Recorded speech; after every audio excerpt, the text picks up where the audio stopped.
সামনে পরীক্ষা, তাই একটু পড়তে বসছিলাম। এখন এটা হচ্ছে একটা হিস্টোরি সাবজেক্ট, আর এই হিস্টোরি পড়তে পড়তে আমি আমার লাইফের সব হিস্টোরি ভুলে যাইতেছি। এখন তোমরা জিজ্ঞাসা করতেই পারো কেন? কেন ভুলবো না ভাই? জাস্ট দেখো এখানে কি লেখা। দীর্ঘদিনের পুঞ্জীভূত অসন্তোষের ফলে এই বিপ্লব এক সর্বাত্মক রূপ গ্রহণ করেছিল। এখন এই একটা লাইন পড়তে আমার 10টা মিনিট লেগে গেছে। কেন লাগছে? কারণ এই পুঞ্জীভূত আর এই অসন্তোষ, এটার মানে আমি বুঝতেছিলাম না। তারপর আমি গুগলে সার্চ দিলাম যে পুঞ্জীভূত মানে কি। সেখানে আমি দেখলাম পুঞ্জীভূত মানে হচ্ছে জমে থাকা এমন, আর অসন্তোষ মানে হচ্ছে অসন্তুষ্টি বা বিরক্ত।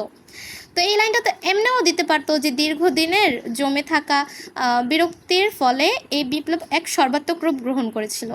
এমনিও তো দিতে পারতো, তাহলে আমাদের জন্য পড়তে একটু সুবিধা হইতো। এখন এই একটা লাইন পড়তে যদি আমার 10টা মিনিট লাগে, তাহলে এই বইয়ে যে এত এত এত এত লাইন আছে, এটা পড়তে কি আমার 2 বছরও হইব ভাই? আমার একটু বোঝাও তো, এই যে এতগুলা লাইন 2 বছরে কি আমি পড়তে পারবো?